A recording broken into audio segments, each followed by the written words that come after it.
Boa noite, 30ª live semanal Carro Perfeito. E o assunto de hoje é laudos técnicos, tá? Vamos esperar aí uns 2 minutinhos enquanto a galera vai chegando. O Pécio, o Robson estão entrando aí. Pécio, cara, tá bacana o som, a imagem tá tudo tranquilo. Vocês vão me dizendo aí que vamos esperar aí uns 2 minutinhos, que é o tempo que a galera vai entrando e eu vou começar o assunto, beleza? Cara, eu queria pedir uma coisa aí pra vocês que já entraram, né? Assim, o Instagram, ele tem uma dinâmica de entregar o aviso pra galera, tá? Então vocês que já estão aqui, se puder, curte um desses dois lados aqui, eu nunca sei qual é, um coraçãozinho aí, tá? Porque isso o Instagram entende que vocês estão gostando, que vocês gostam do conteúdo e ele vai entregando para mais pessoas, beleza? O PS e o Robson aí já estão especialista, né? Não preciso mais nem chamar. Já entra no horário, já são presenças aqui certas, né? Normalmente as lives elas começam com poucas pessoas, mas aí no meio, pro final, a gente termina aqui com 20, já chegamos a terminar até com 30 pessoas aqui, beleza? Mas tá de boa, vou começando aqui, tá? Nós vamos falar hoje, vai ser sobre laudos técnicos, certo? O que é que eu posso resumir em laudos técnicos? Basicamente em laudo cautelar, histórico veicular e também os laudos de transferências, tá? Eu vou explicar qual a diferença entre esses três tipos de laudo na hora que você vai comprar ou na hora que você vai vender um carro, beleza? Então assim, existe o histórico veicular, que é uma coisa. Existe um laudo cautelar, que é outra bem mais completa, e existe um laudo de transferência obrigatório do Detran. Para resumir, nem o laudo cautelar, nem o histórico veicular, nenhum desses dois eles são obrigatórios, tá? Nenhum desses dois. O que é obrigatório? O laudo de transferência. Existe diferença entre laudos de transferências do Detran? Existem. Por quê? Porque os Detrans, eles são autarquias, né? São departamentos estaduais de trânsito. Ou seja, cada um deles tem a sua legitimidade, cada um tem a sua forma de conduzir os processos. Então, o Detran de São Paulo tem um tipo de processo, o Detran do Ceará tem outro tipo de processo, o Detran de cada estado tem um processo diferente, certo? E isso também vale, vamos dizer assim, como um ponto de atenção para cada carro, para cada estado, tá? Só para vocês terem noção aqui, eu não gosto de comprar carros de outro estado. Vou dar um exemplo. Recentemente eu recebi aqui um relato de um cara que mora no Rio Grande do Norte, comprou um carro em Pernambuco de um particular e o que aconteceu? Tomou um calote, né? Tomou aí uma fraude, certo? Ele foi alvo de uma fraude, uma Hilux de 220 mil reais. O carro era um clone, né? O carro era clonado, o carro não era legítimo. Passou numa vistoria da Polícia Rodoviária Federal na estrada, lá os policiais, cara, eles têm um olhar clínico para fraude, né? Então eles perceberam que tinha alguma coisa errada com aquele carro. Apesar da pessoa que estava com o carro ter passado no Detran, mas por ter passado em estados diferentes, esse carro foi alvo de uma fraude, tá? E aí o carro foi apreendido na hora. E o cara que estava com o carro, que pagou os 220 mil reais para um particular, perdeu o carro e hoje, se dependesse apenas desse carro, ele não estaria a pé, tá? Então assim, muito cuidado com carros de outro estado, certo? Rogério, tem muita gente que me diz, né? Mas me explica aí como é que funciona essa questão de fraude em Detrans, tá?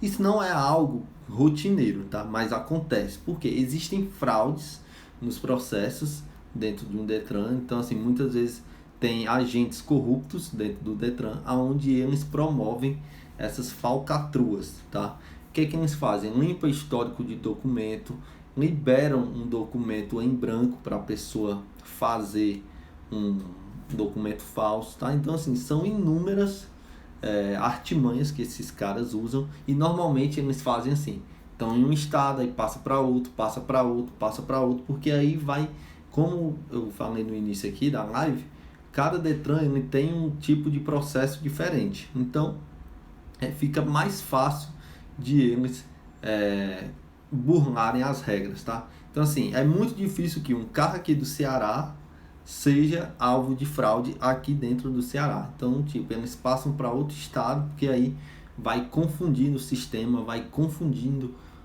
o histórico desse carro, e aí fica mais fácil de colocar uma fraude dentro de um documento, dentro de o que quer que seja relacionado a esse carro, tá? Então, muito cuidado com carros de outros estados. Eu não recomendo. O que é que eu digo? Cara, se for um carro exclusivo, que é de difícil acesso, beleza, até é justificável. Uma BMW, uma Mercedes, esses modelos mais exclusivos, mas esses modelos mais populares, tá? Eu não indico nunca um carro de outro estado, beleza? E vamos começar aqui sobre essa questão da vistoria de transferência, como é que funciona ela, tá? Basicamente, a vistoria de transferência, ela te resguarda de problemas, sim, tá? Porém, ele tem problemas de identificação, ele tem problemas de processo, então, eventualmente, pode sim um carro ser transferido, porém apresentar problemas posteriores, tá? Essa é a vistoria do Detran, onde basicamente o que o Detran vai fazer é pegar o número do motor, pegar o número do chassi. Só isso, tá? Normalmente é isso que a maioria dos Detrans fazem na hora de fazer uma vistoria de transferência. Eu mesmo fiz agora recentemente esse ano 2 vistorias de transferência, e é só isso. O cara vai lá, ele com um papel e um lápis pega o número do motor e pega o número do chassi do carro, tá? Isso já evita muita coisa? Com certeza, né? Tanto que esse procedimento é feito normalmente só no Detran, tá?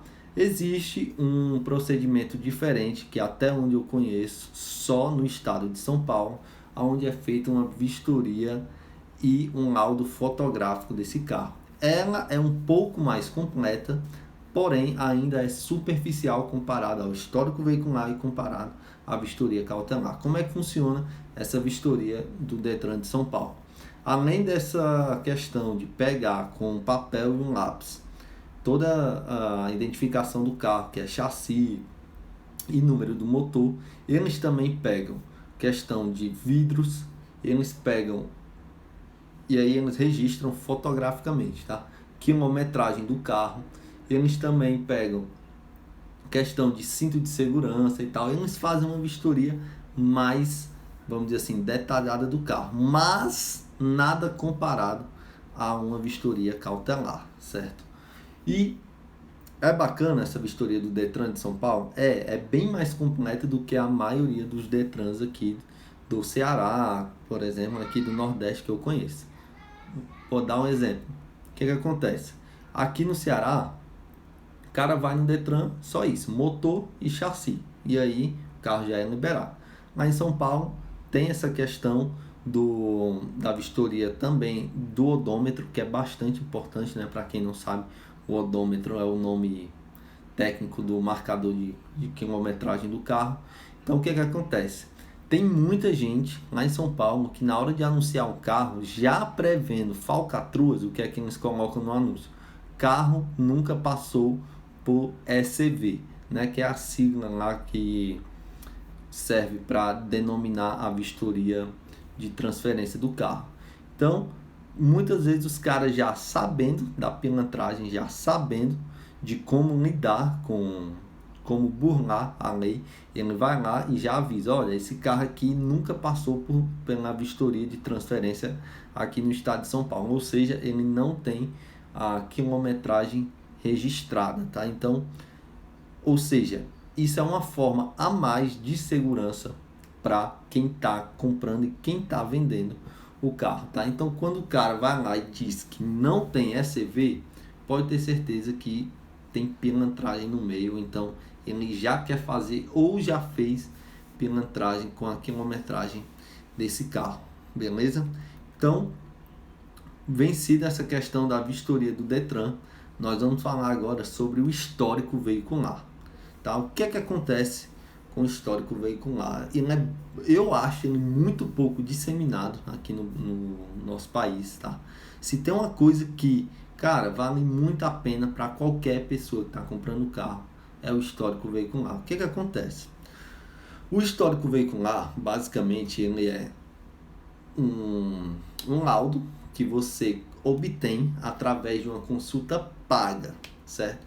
E aí ele traz diversas informações do carro, desde dados gerais do carro, né, confirmando a cor do carro, o modelo, a placa do carro, tá? O número do chassi, esses são dados gerais, tá? Mas ele, vamos dizer assim, ele traz tudo junto em um único local. Isso é bacana, bacana demais, tá? Porque normalmente quando eu começo a pesquisar um carro, o que é que eu faço? Eu olho vários sites, tá? Eu olho o Detran estadual, eu olho muitas vezes o valor dele da tabela FIPE, tá? Eu vou consultar em um outro aplicativo que é o Cinesp, se ele não tem nenhuma restrição de aviso de roubo e tal, e também lá no Cinesp ele traz questões de modelo do carro, motorização, tá? Então, sim, o histórico veicular, só para começar, ele já reúne diversas informações onde você teria que sair catando, tá? Então, assim, em vez de pesquisar em vários aplicativos, com o valor que você paga, você já obtém um resumo de diversas informações desse carro, tá? Então, é bacana, bacana demais. Beleza, Rogério, mas o que é que traz a mais do que essas informações que eu já consigo obter gratuita, tá? Ele traz informações de leilão, ou seja, se esse carro já passou por algum leilão, tá? E aí, qualquer tipo de leilão, ele pega, normalmente, as empresas elas trabalham com várias bases. Por quê? Porque tem alguma base de informação, pode ser que não traga essa informação do leilão, tá? Porque isso não é nada assim condensado, nada que tenha, pô, aqui é 100% de certeza que esse carro passou ou não passou por leilão. Não existe isso, tá? Então, existem várias bases pagas e normalmente as empresas elas trabalham com 3, porque se não pegar em uma, pega na outra. Mas normalmente, se passou por leilão, uma dessas 3 aqui vai apontar. Dificilmente, a não ser que seja um caso muito recente e muito,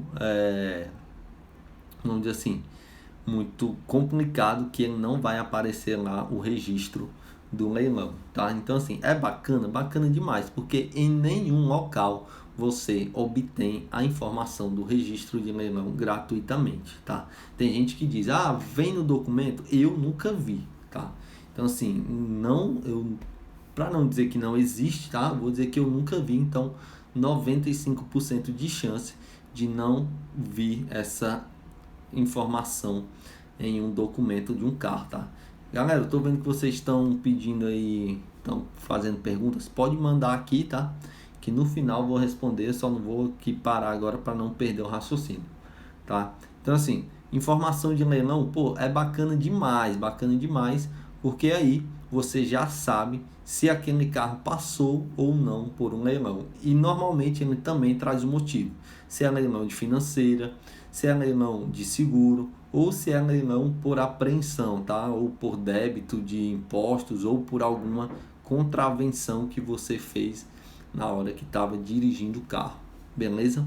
Então, gente, você já sabe que eu não recomendo carro de leilão. Se você quiser comprar sabendo, aí é de cada um, tá? Mas eu, Rogério, nunca vou recomendar um carro de leilão aqui para vocês, tá?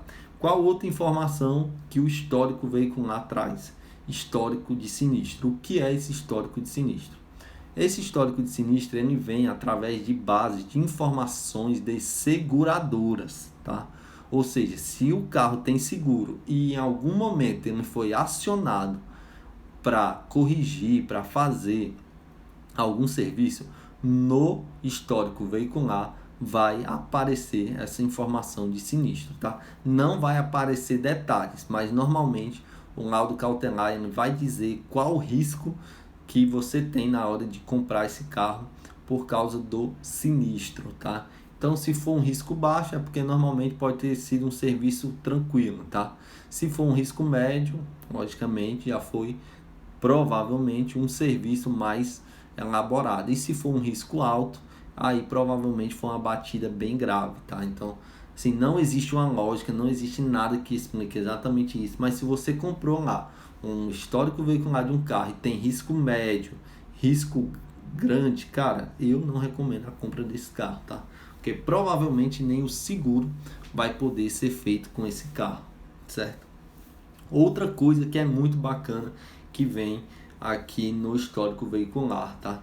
São as informações de documentação, de legalidade desse carro, certo? O que é que acontece? Existem informações que são tão discretas em um documento, né? Eu já fiz uma live aqui sobre inspeção documental, onde eu detalhei tudo, tá? Que foi muito bacana essa live, porque tem vários campos na documentação de um carro que, se você não souber do que se trata aquilo, você não sabe que de repente você está comprando um carro com chassi remarcado.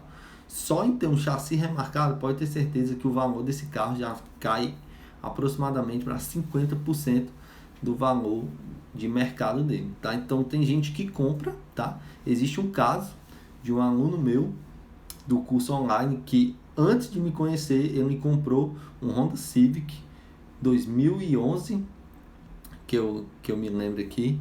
Ele comprou esse carro em 2014, né? O carro tinha 3 anos de uso. O carro em uma loja grande, uma loja de renome aqui em Fortaleza. E o carro tinha simplesmente o chassi remarcado. Tinha lá a informação no documento, mas acabou passando despercebida, tá? O que é que acontece? Ele pegou, na hora que foi fazer o seguro foi negado. E aí ele conseguiu devolver o carro e pegar outro, certo? Então, assim, não existe nada assim que seja 100%, tá? Por exemplo, essa informação tinha no documento, mas a pessoa não sabia. E o histórico veicular, o que é bacana? Porque o histórico veicular, ele é muito didático, tá? Como ele é um laudo assim, para te dar informação, então tudo que é diferente, o que é divergente do normal, cara, ele já, vamos dizer assim, coloca lá bem sinalizado, coloca em vermelho, coloca em laranja a informação para você entender e saber interpretar aqueles dados. Pode ter certeza que, se tiver algo que não é normal, ele vai estar bem destacado no histórico veicular. Outra informação bem bacana que só o histórico veicular traz são as informações de restrição judicial. O que é que acontece? Muitas vezes, né, as pessoas elas têm problemas judiciais e o bem ele vai ser penhorado, tá? Se a pessoa não tem condição de arcar com uma pendência judicial, o juiz determina a penhora de um bem. E eu já vi muita gente comprar carro e depois descobrir que aquele carro tinha restrição judicial. E, cara, pode ter certeza, o juiz não quer saber, né? A justiça não quer saber com quem está o carro vai ser apreendido, tá? Por isso que tem que ter muito cuidado com esse negócio de fazer transferência depois, de deixar para depois, deixar no nome de outra pessoa, porque isso é arriscado demais, tá? E aí, na hora que você compra um histórico veicular, você já evita muita dor de cabeça, tá? Então, cara, isso é bacana demais, tá? Alienação fiduciária, eu passei aqui mais ou menos pela pergunta do Pércio. Essa é um problema? Cara, normalmente, o que acontece? Na hora que você compra um carro, você quer ter vamos dizer assim, o mínimo de dor de cabeça, né? Então, cara, se você comprou um carro e tem lá alienação fiduciária ainda, cara, pode ser uma dor de cabeça para você resolver, tá? Então, assim, eu não recomendo, né? Que eu sempre falo aqui, pegue um carro desembaraçado, tá? Sem nenhuma pendência, sem nada para fazer, tá? Um carro onde você vai rodar, onde você vai transferir tranquilamente, sem ter dor de cabeça, tá? Existem muitos carros no mercado, existem muitas opções, então não se apegue, não queira resolver problema dos outros, tá? Então, cara, o que eu te recomendo é que pegue um carro totalmente desembaraçado de problemas, tá? Então, fica ligado nisso aí. Em qual momento fazer o histórico veicular, tá? Uma coisa que eu recomendo é o seguinte: o histórico veicular ele custa em média R$ 40, tá? O que é R$ 40 para quem está comprando um carro de algumas dezenas, né, de milhares de reais? Então, cara, na moral, não economize R$ 40 na hora que você está olhando um carro. Ah, Rogério, então eu vou gastar R$ 40 toda hora que eu gostar de um carro? Não, tá? Você vai gastar R$ 40 na hora que você tiver totalmente ali comprometido com a venda, tá? Então assim, pô, olhei o carro, historiei, achei bacana e tal. Chegamos num valor aqui que dá pra me comprar. Então, cara, gostei do carro, deixa eu só fazer uma consulta aqui nesse carro. Normalmente os lojistas até fazem assim, eles estão ali totalmente comprometidos também com a venda. E aconteceu várias vezes do cara, o histórico veicular eu consigo tirar aqui e tal, porque normalmente eles têm uma, vamos dizer assim, uma ligação com as empresas e eles conseguem desconto e tal, porque compram em quantidade, tá? Então muitas vezes eles mesmos emitem, tá? Isso é bem bacana, certo? Então assim, não tem um laudo, o histórico veicular pronto, cara, vai lá, você pega só com a placa do carro, muitas vezes pelo celular mesmo você consegue na hora, se você passar no cartão, é totalmente seguro, tá? Vou indicar aqui algumas empresas que eu conheço, tá? E é totalmente seguro. Então, cara, não economize R$ 40 na hora de comprar um carro, tá? Não economize. O histórico veicular pode, com certeza, te livrar de grandes prejuízos, tá? É R$ 40 em média, um valor irrisório para quem está comprando um carro. Pô, vai lá, R$ 40, meu irmão, é 10 litros de gasolina, cara. Na moral, não existe motivo para ninguém economizar um dinheiro desse, tá? Então, já disse em que momento, o valor aproximadamente, quais as empresas que eu recomendo, tá? Basicamente, tem 3 empresas que eu recomendo, certo? Tem aqui o mais fácil, aqui, que assim, 90% das minhas consultas eu faço pela CarCheck, tá? Eu sigo eles aí, eu sigo umas 40 pessoas no Instagram, se você não conhece a CarCheck, eu sigo eles, tá? Olha lá nos perfis que eu sigo, certo? Existe a TrackCar, tá? Que é um cara que me segue, o Thiago, um cara sério, um cara tem um trabalho bacana, tá? Ele começou agora, mas é bacana, até eu já fiz uma live com ele, ele detalhou exatamente como é que funciona o histórico veicular. E também tem a Checkout, né? Que é uma empresa do grupo Decra, tá? Que é bem bacana também, bastante reconhecida internacionalmente, tá? A Decra ela é especialista também nessas vistorias mais simples de seguro, tá? Aquela vistoria na hora que você vai fazer um seguro, que o cara bate umas fotos lá, nada relevante para garantir que aquele carro é bacana, tá bom? Outra coisa, tá? Eu vi que tinha gente perguntando com quantos minutos, né? Gente, nós já estamos aí com 25 minutos de live, tá? 25 minutos só falando sobre histórico veicular. Nós vamos entrar agora aqui em laudo cautelar, certo? Gente, o laudo cautelar, ele é uma das melhores invenções que foi feita para o mercado de seminovos, tá? Por que isso? O laudo cautelar, ele, além de contemplar toda essa parte que eu acabei de falar aqui do histórico veicular, ele também contempla uma avaliação presencial, uma avaliação física de um carro, tá? Então assim, se por um lado o histórico veicular tem toda a facilidade de você conseguir tudo na palma da mão, com o celular, com R$ 40, o laudo cautelar ele tem, vamos dizer assim, essa particularidade, mas logicamente que ele traz uma segurança muito maior do que o histórico veicular, de você ter que levar o carro presencialmente em um local para ele ser avaliado por um profissional habilitado, certo? Então assim, não é qualquer pessoa que pode elaborar um laudo veicular. A vistoria que eu faço, ela é uma outra coisa, tá? Ela contempla tudo aquilo que um laudo cautelar faz, sim, tá? Mas aquilo que eu ensino no meu curso, aquilo que eu ensino, aquilo que eu faço na hora de comprar um carro seminovo, ele é diferente de um laudo cautelar, tá?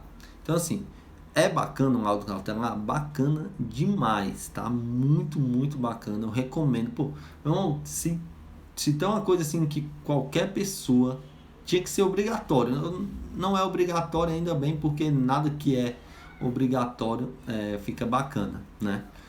Por quê? O que é que acontece?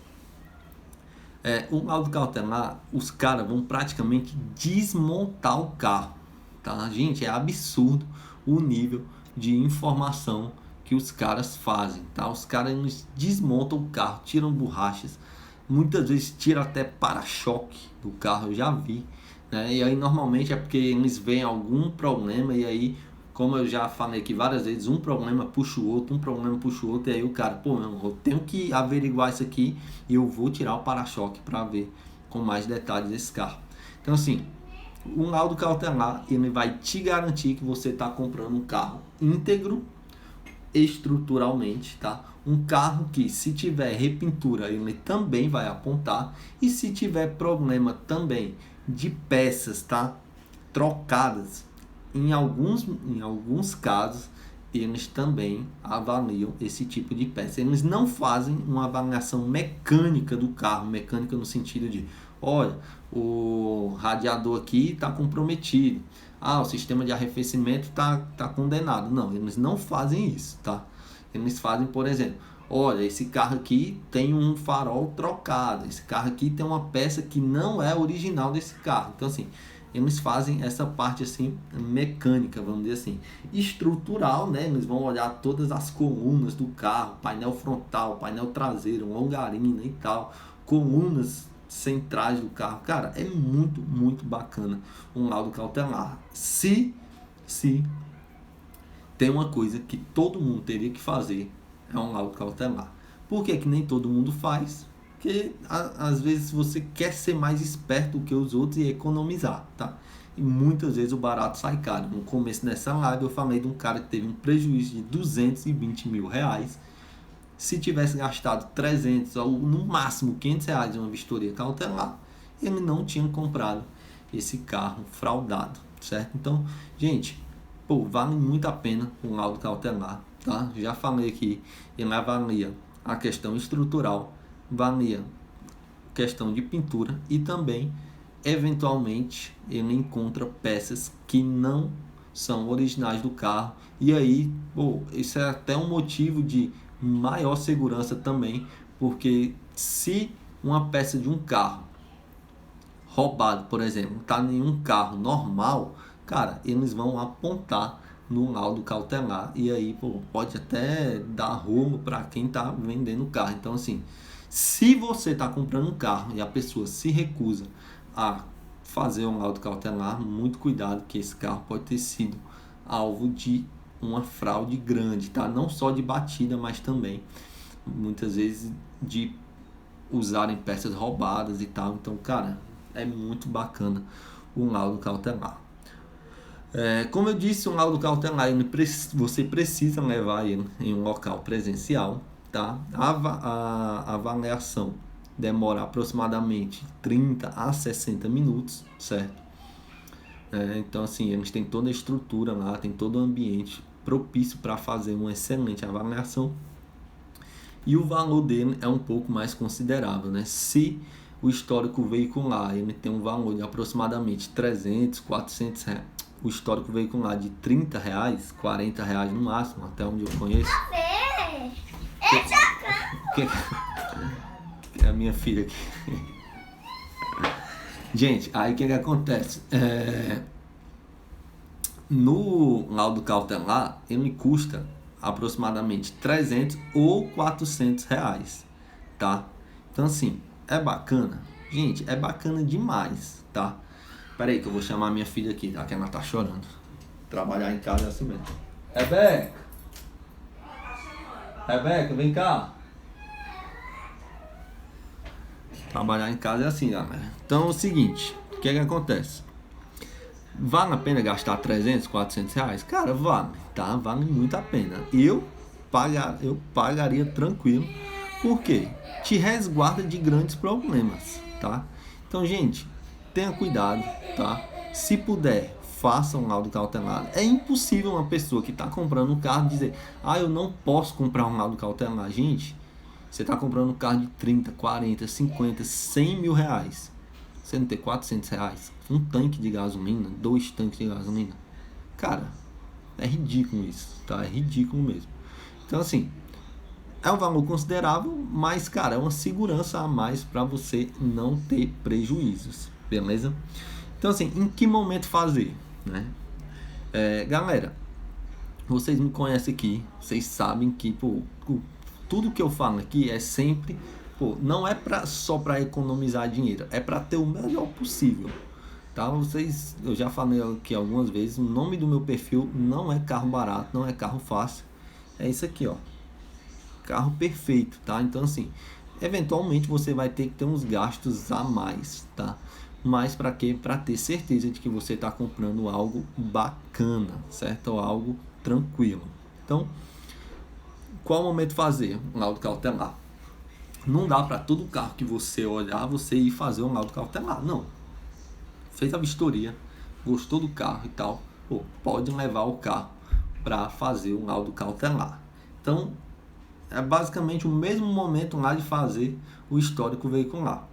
Então, como eu disse, o bacana do laudo cautelar é que você tanto tem as informações físicas que só o laudo cautelar te dá, como você também tem as informações, vamos dizer assim, teóricas, tá? Que o histórico veicular te dá.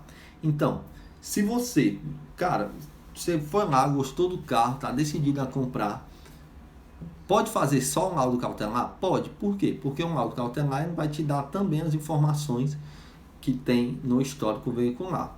Posso comprar só o histórico veicular? Pode, tá? Se você souber avaliar um carro e o carro não aparentar nem nada, vamos dizer assim, diferente, pô, eu basicamente só compro o carro com histórico veicular. Por quê? Porque eu consigo fazer uma boa avaliação de um carro. Existem informações que o laudo cautelar não vai atestar? Existem, tá? Por exemplo, eu já reprovei vários carros que tem laudo cautelar, porém, existem algumas informações que para mim não batem. Qual a principal? A principal informação que o laudo cautelar ele praticamente nunca vai identificar é quilometragem adulterada. Por quê? Ele tem esse item lá no laudo cautelar? Tem, mas a única coisa que ele vai dizer é: esse carro ele nunca foi vistoriado com uma quilometragem menor do que a que está atualmente, certo? O que acontece? Vou dar um exemplo prático aqui para vocês. Eu fui avaliar em 2019 um HB20 2016. Esse carro estava com 26 mil quilômetros rodados. Ele não tinha todos os pneus originais, o que é estranho, um carro com 3 anos de uso, baixa quilometragem, não ter todos os pneus originais, tá? É estranho. Ele tinha o manual apenas com uma revisão. Com 9 meses de uso, esse carro tinha 10 mil quilômetros rodados. Ou seja, em menos de um ano, esse carro tinha praticamente metade da quilometragem que ele tinha atualmente com mais de 3 anos de uso. Então, assim, tudo isso me ligou um alerta. Então, cara, não faz muito sentido esse carro ter 26 mil quilômetros rodados, porque no primeiro ano ele rodou muito, hoje ele já está com todos os pneus trocados. Então, cara, um pneu de um carro roda em média 40, 50 mil quilômetros na sua vida útil, tá? Então, assim, com 26 mil quilômetros não faz sentido. Esse carro tinha laudo cautelar aprovado, tá? Duas coisas que eu peguei que o laudo cautelar não tinha, tá? Ele não tinha apontado um vidro trocado e uma porta repintada, tá? Então, eu tava lá com o meu cliente na hora e eu disse, cara, olha aqui, ó, esse carro tem isso, e o próprio laudo cautelar não atesta isso, tá? Então, assim, é bacana. Pô, eu tô dizendo que aquele carro era um carro bomba? Não, tá? Mas era um carro que tava num preço acima da média da FIPE por causa da quilometragem baixa, né? Ah, esse carro é pouco rodado. Eu não acredito naquela quilometragem. E assim, seria um carro que a pessoa provavelmente nunca saberia que aquele carro talvez tivesse um problema, tá? Mas a gente conseguiu comprar um carro mais novo, um carro sem detalhes, com quilometragem ainda mais baixa e com todas as revisões na concessionária, tá? Então, gente, assim, é bacana demais, mas nada é 100%. Então, assim, eu já reprovei carros com laudo cautelar aprovado. Eu já aprovei algum carro com laudo cautelar reprovado? Nunca. Até hoje, todos os meus carros, né, que eu avaliei foi tranquilo, certo? Né? Então é isso, tá, galera? Eu acho que teve uma pergunta aqui, que é até um dos pontos que eu falei. Se você receber um laudo cautelar em algum canto, gente, as duas empresas que eu indico a Supervisão e a Decra, tá? Para laudo cautelar, tá? Elas têm basicamente em todo o país. Então, essas duas empresas são muito bacanas e elas têm lá um QR Codezinho que você consegue verificar e validar aquele laudo cautelar. Não se engane, tem muita gente aí fraudando um laudo cautelar, tá? Então, recebeu um laudo cautelar de alguém, valida ou pelo QR Code ou pelo site da empresa. Beleza, galera? Eu vou começar a responder aqui as perguntas da galera. Esse cara aqui, ó, olha o nome do perfil dele, Kiwid Zen. Aí ele tá me perguntando se o Sandero CVT vale a pena. Vocês acham que um cara que tem o nome do perfil de Kiwid Zen vai aceitar uma opinião minha, né? Mas assim, independente disso, né? Por que eu tô dizendo isso? O nome do perfil do cara é Kiwid Zen e ele quer um outro Renault, né? Cara, eu gosto sim do Sandero, né? Um carro espaçoso, bacana, bem comercial, tá? Ele tem um mercado bacana, né? E um espaço interno incrível, tá? Um carro muito bem vendido aqui no Brasil e o câmbio CVT não tem o que falar, beleza? Então, com certeza, se você já gosta de Renault, o Sandero vai ser bacana, tá? Deixa eu ver aqui, tem outra pergunta aqui. Vocês podem mandar uma pergunta aqui na parte dos comentários mesmo que eu respondo, tá bom? O Júnior Azevedo perguntou: carros de repasse de outro estado com laudo cautelar, dá para confiar? Júnior, aí volta lá aquilo que eu disse, tá? Eu não compro carros que eu encontro aqui no meu estado de origem, tá? Isso vale para qualquer pessoa, né? É uma dica minha. Não compre carros em outro estado se você tem uma vasta opção de ter os carros, de encontrar carros iguais no seu estado de origem, tá? Carro de repasse de outro estado com laudo cautelar, dá para confiar? É possível, tá? Existem algumas empresas bacanas, mas é o que eu digo. Só compre carro de outro estado se for carros que você não encontra facilmente no seu estado. Beleza? Deixa eu ver aqui. Outra pergunta. O Hanson perguntou: tem como identificar se um laudo cautelar é falso? Acabei de falar, né? Que você valida aí pelo QR Code ou mesmo entra no site da empresa, beleza? Deixa eu ver aqui. O Erlon perguntou: existem alguns tipos de laudo de acordo com o plano da empresa? Qual o melhor custo-benefício? Cara, existem assim. Normalmente o que eu vejo é que uns é tipo um bônus, né? Pô, eu dou um detalhamento de pintura e tal. Cara, eu acho que se você fizer um laudo cautelado básico, pode ter certeza que você já vai ser bem atendido. Tá bom? Pronto, as perguntas que mandaram aqui foram essas. Deixa eu ver aqui nos comentários se ficou alguma informação aqui, beleza? Deixa eu ver aí. Galera, quem tiver aí, por favor, aperta no coraçãozinho aí, Me ajuda aí a compartilhar conhecimento. Foi muito bacana essa live, tá? Entreguei muito mesmo. Eu vou colocar essa live no YouTube, tá? Vou deixar uma semana lá para vocês assistirem, tá? O Pérez perguntou aqui, Rogério, e quando um laudo cautelar diz que o carro está com alienação fiduciária, quer dizer que é problema sério? Não, não é problema sério, né? Mas evitem isso, tá? Deixa eu ver aqui. O Pérez botou aqui, Rogério, por favor, pode repetir as empresas que fazem os históricos veicular. Carcheck, tá? Tracar e Checkout, tá? Eu vou fazer um stories daqui a pouco aqui falando dessas empresas.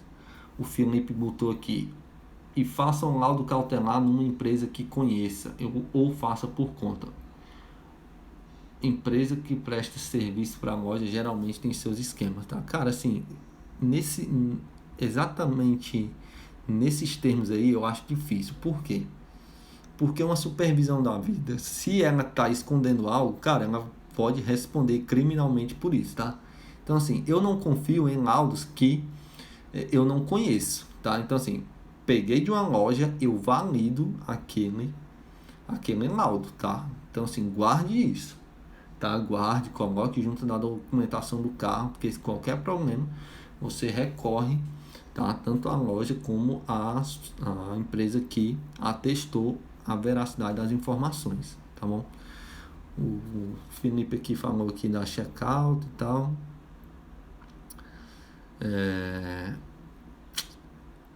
O PS botou, repintura no capô por si só é motivo para não comprar um carro? Não, cara, nenhum tipo de repintura isoladamente, tá? Eu reprovo um carro, tá? Gente, é muito, assim, vocês têm que entender que, pô, o carro tá exposto a 1001 situações no dia a dia, tá? Então esse negócio de repintura de carro seminovo na minha concepção, se for um serviço bem feito, algo leve, cara, é besteira isso, tá? Então é totalmente compreensível isso, né? O Felipe botou aqui, o Adam botou, as repinturas são mencionadas até nos laudos mais simples, laudo cautelar normalmente sim, tá? Deixa eu ver aqui, o Felipe botou, sai muito caro, principalmente quando vai revender e descobre que foi de leilão. Tal. O Thiago da Tracar tava aí, não sei se ele tá aí ainda. Felipe botou aqui, Tracar, outra empresa que faz o serviço. A Tracar tá aí, ó. Agora o laudo cautelar só dá para fazer depois da pandemia, né? Cara, você sabe que o Brasil é o país dos esqueminhas, né? Tá todo mundo funcionando. Tem cartório funcionando, tem empresa de laudo cautelar funcionando, tá? Cara, o Brasil é... Brasil. O Felipe botou aqui, em São Paulo tem empresas trabalhando e fazendo os laudos normalmente, né? O Hanson botou, eles deveriam ter scanner para atestar a quilometragem, né? Cara, com certeza, né? Seria mais uma segurança, né? O PS botou aqui, baita conteúdo, Rogério, show. O Felipe botou aqui, em São Paulo já peguei um laudo aprovado com restrição, já peguei também, tá? Um laudo aprovado com restrição, não existe isso, né? O Pécio disse, hoje vi um laudo de um sítio que um amigo tá querendo comprar e vinha conforme com observação. É isso mesmo, com observação. Depois dessa live eu vou dar um toque pro meu amigo não comprar, ou pesquisar mais. É isso, cara, assim, cuidado, tá? O Thiago aqui botou, hoje mesmo consultei uma Ranger que pegou, mas o cliente comprou pois o carro estava muito novo e não afetou a estrutura. Pois é, né? O cara sabia e comprou mesmo assim, tá tudo certo, né? A Step botou aqui, só não dá para transferir, porque isso só se faz no Detran. Confere essa informação, sim, tá? Inclusive os prazos estão suspensos, né? Você pode fazer o DUT no cartório, né? Tem cartório aí funcionando, né? Procure um despachante que ele tem aí os caminhos dele, né? E os prazos estão suspensos, o que normalmente é 30 dias. Qualquer coisa que foi feita depois do dia 19 de fevereiro no Brasil todo está suspenso com prazo aí ad eterno até voltar, né, a normalidade aí dos serviços. Beleza, galera? Então, gente, é isso, tá? O que eu tinha para entregar aí. Nós já estamos praticamente com 50 minutos de live. Pô, foi bacana demais. Entreguei tudo que eu podia aqui, tá? Não vou deixar salvo aqui no Instagram, no feed, mas vou jogar pro YouTube, certo? Provavelmente vai ficar aí até o final do dia de hoje no perfil, porque eu vou deixar salvo, eu pego aqui e depois eu tiro aqui do Instagram. Beleza? Então, galera, tamo junto, tá? Valeu aí pela parceria, né? Estamos encerrando aí com mais ou menos 12 pessoas, beleza? Então, cara, tá tranquilo, tô comprometido aqui totalmente com entregar a informação para vocês, mas eu quero pedir uma coisa aqui para vocês, tá? Quem for parceiro mesmo, quem, pô, meu irmão, sentir gratidão por essa live, bate um print aqui, posta no teu stories, me marca. Por que eu quero pedir isso? Gente, normalmente eu ganho muito seguidor quando vocês, que são meus seguidores aqui, me recomendam, tá? Porque os amigos de vocês confiam em vocês. E se vocês confiam em mim, com certeza vai ser bacana demais. Então, se você quer me retribuir por essa live, cara, bate um print aqui dessa live, tá? E posta aí no teu stories me marcando, dizendo que foi bacana, que pode ter certeza que vocês vão estar fazendo um grande favor para mim. Vocês vão estar me retribuindo. Então, se essa live aqui fez sentido para vocês, bate um print, posta no teu stories e me marca. Beleza? Então, galera, é isso, tá? Tô totalmente aqui comprometido em entregar o melhor que eu posso aqui para vocês. Toda terça-feira às 20 horas, faça chuva, faça sol, quarentena, corona, aniversário, Natal, Ano Novo, eu tô aqui. Beleza? Tamo junto, galera. Valeu. Mais uma live aí. Pô, bacana demais. 50 minutos de muita informação, conteúdo de extrema, de altíssima qualidade, tá? Então, galera, é isso. Valeu, tamo junto. Falou!